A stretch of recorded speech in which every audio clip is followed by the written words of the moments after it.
আসসালামু আলাইকুম। সম্মানিত বন্ধুপ্রিয় ভাই বোন ও শ্রদ্ধাভাজন গুরুজন সবাইকে জানাচ্ছি ম্যান ফর ম্যান ফোর্সের পক্ষ থেকে মানবিক শুভেচ্ছা। বন্ধুরা, আমার পাশে যে মেয়েটি দেখছেন এই মেয়েটির একটি জীবন কাহিনী আজ তুলে ধরবো আপনাদের সামনে। সবাই ভিডিওটি বেশি বেশি শেয়ার করবেন, কারণ আপনার একটি শেয়ারের কারণে আমাদের সার্বিক সহযোগিতায় এই মেয়েটি ফিরে পাবে আপনজন, ফিরে যাবে আপনজনের কাছে এবং একটি পরিবারের মুখে হাসি ফুটবে। মেয়েটির জীবন স্বাচ্ছন্দ্যে ভরে উঠবে। সম্মানিত বন্ধুরা, এই মেয়েটি গত 5 দিন আগে খুলনা জেলা থেকে চলে এসেছে সাভারে এবং আমাদের হাতে এখন উদ্ধার হয়েছে। আমি বিস্তারিত শুনবো এই মেয়েটির মুখে। তোমার নাম কি? আমার নাম মারজানা। মার্জানা। তোমার বাবার নাম? আমার বাবার নাম রেজওয়ান। রেজওয়ান। তোমার মায়ের নাম? আমার মায়ের নাম সুমাইয়া। সুমাইয়া। তোমরা কয় ভাই বোন? আমি এক বছর এক মেয়ে আর আমার 7 মাস বয়স 2 জন। তোমার বাবার ঘরে তুমি একা মেয়ে, তোমার সৎ ভাই বোন 2 জন। তোমার বাবা পরবর্তীতে বিয়ে করেছেন। হ্যাঁ। তোমার মা কোথায় আছে? আমার মা মারা গেছে। তোমার মা মারা গেছে। আমার আব্বা জুয়া খেলতো। আচ্ছা, তোমার আব্বা জুয়া খেলতো, মাদকের সাথে আসক্ত ছিল, বিধায় তোমার মা মারা গিয়েছে। কি তোমার মা কি কোনো অসুস্থ হয়ে মারা গিয়েছিল? না, আমার বাপের কারণে আমার বাপ খাই দিছিল, আমার বাপ জেল খাচ্ছিল। আচ্ছা, তোমার বাবা তোমার মাকে মেরে ফেলেছিল, বিধায় জেল খেটেছিল আইনগত প্রক্রিয়ায়। তা তোমার মায়ের পরবর্তীতে তোমার আব্বু আরেকজনকে বিয়ে করেছে। হ্যাঁ। আচ্ছা, তুমি কি সেই পরিবারের ছিলে? আমি আমার দাদা দাদিদের মানুষ হয়েছি। তোমার দাদা দাদির কাছে মানুষ হয়েছে। তোমার বাবা কি করতেন? আমার বাবা আমার বাবা রাজমিস্ত্রি কন্ট্রাক্টর কাছে। রাজমিস্ত্রি কন্ট্রাক্টরি করতেন। তোমার বাবা রাজমিস্ত্রি কন্ট্রাক্টরি করতে। তোমার চাচা ছিল? হ্যাঁ। তোমার চাচা আছে? আমার চাচা আছে, কি করে? হলো মিস্ত্রির কাজ করে। নাম কি? নাম মইদুল। তোমার বয়স কত? আমার বয়স 16। 16 বছর। তুমি খুলনা থেকে সাভার এসেছো কিভাবে? আমার সৎ মা কইছে কি চল খালাতো ভাইয়ের সাথে বিয়ে দেবো। আমার ফোনে ভিডিও করে সব দেখাইছে। খালাতো ভাই গলায় দড়ি দিতে গেছে। আমি তখন আমার কান্দাকাটি দেখে হ্যাঁ। মায়া লাগছে, আমি তারপর আইসি আমার মার সাথে। আমার মা আচ্ছা। কইছে কি এই জায়গা বয়, রুটি কলা নিয়ে আসি। পরে এরপরে আর আসে না আমার মা। মেলা খুব বসে গেছি। আমি আচ্ছা। আমার মার জন্য গেছি। আমার মা কইছে কেন যে নড়বি না চলবি না, এবার সরবি না, পা ভাঙ্গি গেল। তারপর দুপুরে আজান দিছে, তাও আসে না। 5 দিন ধরে আমি তখন না খেয়ে খেয়ে ঘুরছি।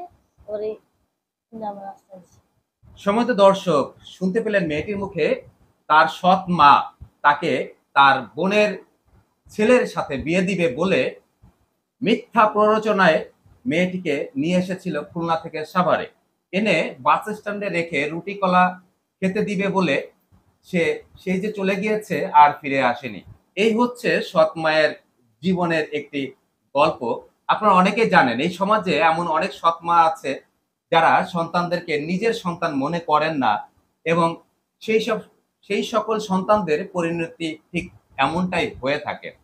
আজ গত 5 দিন অতিবাহিত হতে যাচ্ছে এই মেয়েটি সাভার বাস স্ট্যান্ডে রাতে কিংবা দিনে সময় কাটাচ্ছিল, কখনো খেয়ে কখনো না খেয়ে।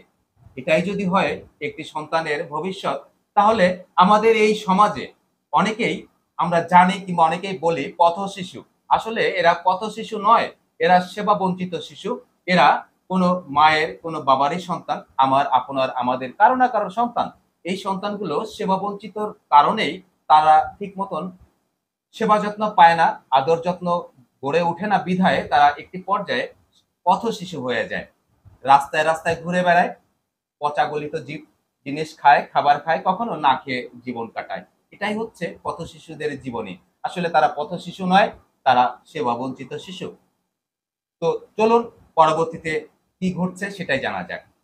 সাভার বাস স্ট্যান্ডে যখন তুমি ছিলা তখন এই যে একটি বাসায় এসেছো, কিভাবে এসেছো? এক মহিলার পাল্লায় পড়ছিলাম। এক মহিলা আমাকে নিয়ে গেছে রাত আচ্ছা। 12টার সময়। আচ্ছা। আশ্রয় দিছে। হ্যাঁ। এনে না একটা এই জায়গা না খেতেছিল মহিলা। হ্যাঁ।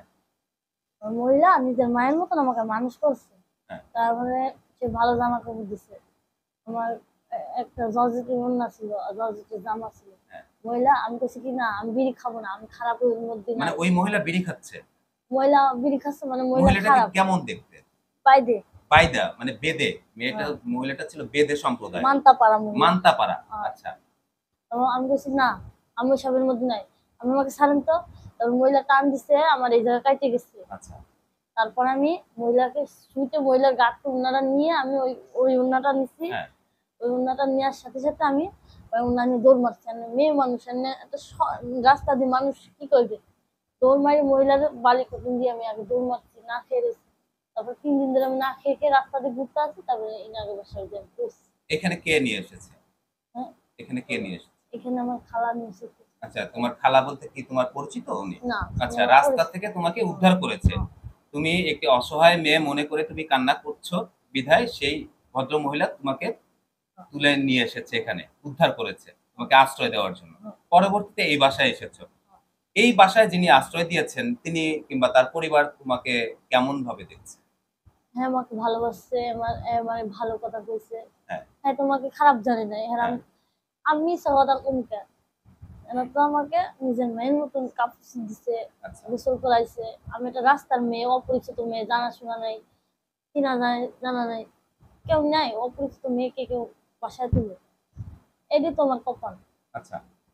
বন্ধুরা, একটি রাস্তা থেকে পথ শিশু বলি কিংবা সেবাবঞ্চিত শিশু যাই বলি না কেন, অসহায় দরিদ্র পরিবারের একটি বিপদগ্রস্ত মেয়েকে যখন একটি মানুষ উদ্ধার করে নিয়ে আশ্রয় দেয়, তখন সে নিঃসন্দেহে একটি মানবিক মানুষ হয়ে যায়। তেমনই একজন মানবিক মানুষ আমি পেয়েছি আজকে, এবং তার বাড়িতে এসেছি, যিনি এই 16 বছরের মেয়েটিকে আশ্রয় দিয়েছেন নিজের মেয়ের মতন মনে করে কিংবা নিজের বোনের মতন মনে করে।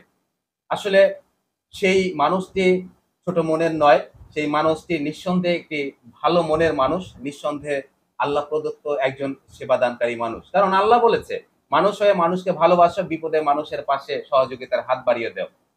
ঠিক তেমনি তিনি আল্লাহ রাসূলের কাজ করতে গিয়ে তিনি এই মেয়েটিকে আশ্রয় দিয়েছেন।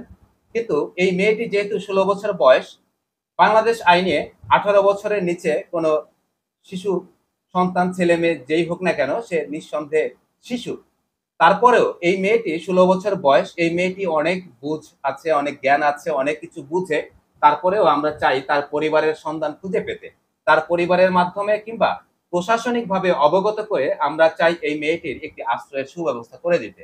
এই মেয়েটি যেহেতু এখন তার নিজের কথা যে বাসায় আছে, সেই বাসাটি নিঃসন্দেহে একটি আশ্রয়, একটি নিরাপদ আশ্রয়। এই নিরাপদ আশ্রয়ে তুমি কি এই বাসায় থাকতে চাও? হ্যাঁ, আচ্ছা, এই মেয়েটি এই বাসায় থাকতে চায়, একটি নিরাপদ আশ্রয় খুঁজে পেয়েছে, তার মনে ধরেছে। আমাদের এই ভাইটি তিনি এই মেয়েটিকে আশ্রয় দিয়েছেন নিজের মেয়ের মতন মনে করে। কারণ যখন একটি মেয়ে আশ্রয়হীন অবস্থায় থাকে, রাস্তায় পড়ে থাকে, তখন তাকে অবশ্যই আশ্রয় দেওয়া উচিত। তারপরে তিনি আমাকে ফোন করেছেন, এবং আমাদের আর এক ছোট ভাই আছে, ক্যানেডি জন, শিল্পী জগতের আমার এক খুব ভালোবাসার এক প্রিয় ছোট ভাই ক্যানেডি।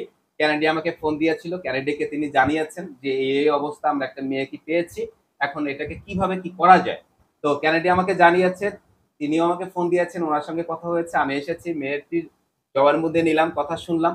তো এটি আমি আগামীকালকে ইনশাল্লাহ প্রশাসনিকভাবে অবগত করব, এবং এই ভিডিওটি পাবলিশ করছি যাতে করে তার পরিবারের সন্ধান আমরা খুঁজে পাই। যেহেতু ঠিকানা সব তথ্য পাওয়া গিয়েছে, আমরা এই ঠিকানা অনুযায়ী আমাদের যে তদন্ত টিম আছে, উদ্ধারকর্মী টিম আছে, সেই টিম পাঠিয়ে দিয়ে তার পরিবারের যাবতীয় তথ্য আমরা নিব এবং বিস্তারিত কথা শুনবো ইনশাল্লাহ। তো ভাই, আপনার নাম কি? ওয়াহেদ ভাই। ওয়াহেদ ভাই, এই মেয়েটিকে উদ্ধার করেছেন, অবশ্যই মেয়েটি বিপদগ্রস্ত অবস্থা ছিল, আপনি তাকে উদ্ধার করে নিয়ে এসেছেন, কেমন লাগছে? আমি তো বিষয়টা জানতাম না আসলে। আমি অফিস থেকে আসার পরে শুনলাম যে এরকম একটা মেয়ে, আমাদের যে কাজ করে খালা, উনি আমাদের এখানে নিয়ে আসছে। আচ্ছা, উনি গত কালকে সন্ধ্যার দিকে বা রাত্রে ওনাকে এই মেয়েটাকে পাইছে। পাওয়ার পরে কিছু সেবা শুশ্রূষা করছে, খাওয়াইছে। তারপরে উনি যে বাসায় কাজ করে সে বাসায় নিয়ে গেছে, ওখানে রাখে নাই, আমাদের এখানে কাজ করে, আমাদের এখানে নিয়ে আসছে। মেয়েটি তো আপনার বাসায় থাকতে চাচ্ছে, আপনার বাসায় ভালো লেগেছে, আপনাদেরকে ভালো লেগেছে, আপনার কি মেয়েটিকে তার পরিবারের কাছে না যাওয়া পর্যন্ত বা প্রশাসনিক পরবর্তী কোনো আপডেট তথ্য না দেওয়া পর্যন্ত আপনারা কি